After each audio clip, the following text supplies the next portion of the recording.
Hello, welcome to this video. Today we're looking at Quizalize and a new feature they've just released, which is the integration of ChatGPT.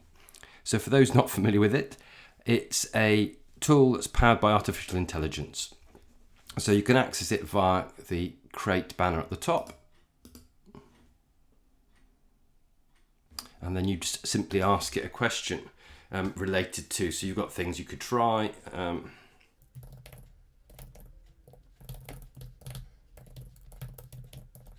So I'm going to ask it, as a photography teacher, to do a quiz linked to the photographic aperture. So I click go. And we know as teachers sometimes trying to come up with a set of questions, but more challenging, a set of appropriate answers is always a challenge. And this is where ChatGPT can help. And then simply a matter of just inserting the questions you want. So we can choose, that seems like a useful one. Let's have a look at this one. And again, it's selecting the right question, a right answer. That one as well. And let's go with that one. And we can choose.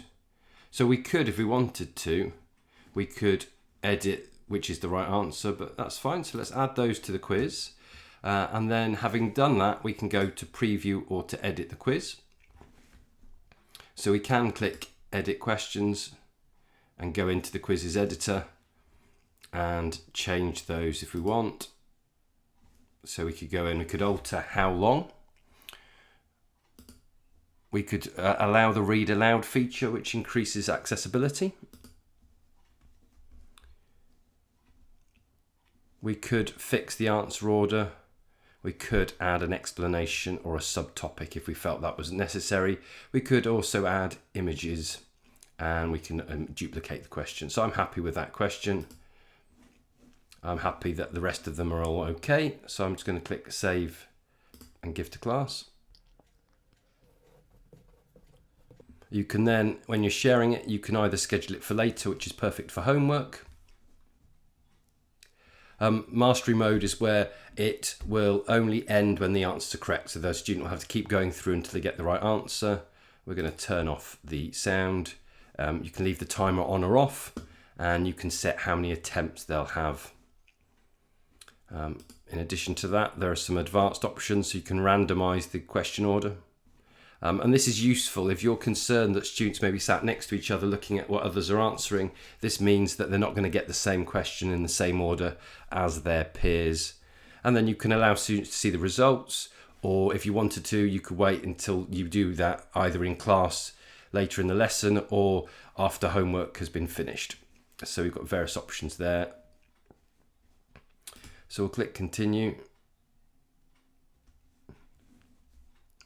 And you can see some options. So what you can do as a follow-up is a student that scores less than 50%, you can point them in a particular direction of a resource, and you've got various types of things. It could be a YouTube video, a PDF, or a link.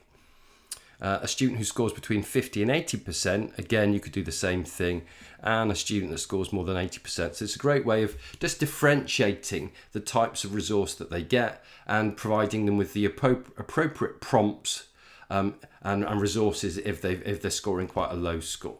So we're just going to skip that for now. So copy the link, and then what I'll do is I'll paste that into a new tab.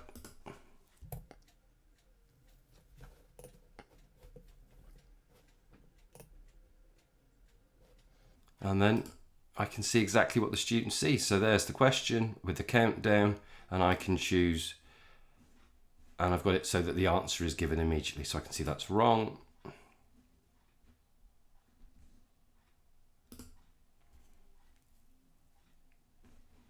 And it gives me the time as well.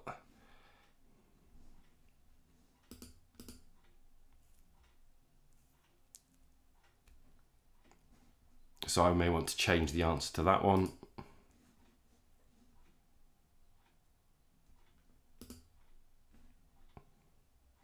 But you get the idea. I'll just quickly rattle through the rest of these.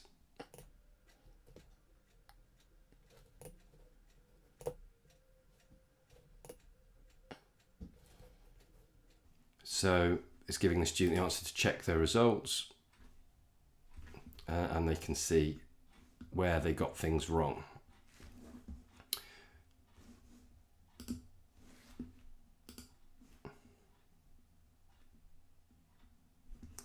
And it's flagging immediately that this person needs help. So you go to show me, it will show them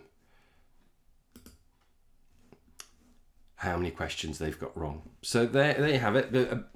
If you want to look at the games features within Quizalize, then click on the banner on the top right hand corner.